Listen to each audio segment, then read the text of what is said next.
अशा जनतेच्या सेवकांनी स्वतःच्या पदाचे राजीनामे द्यावेत. जर सर्वसामान्यांना न्याय देऊ शकत नाही तर तुमच्यासारख्या नेत्यांची लातूरला गरज नाही.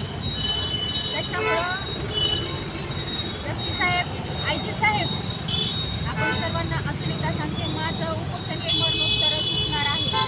आपण काहीतरी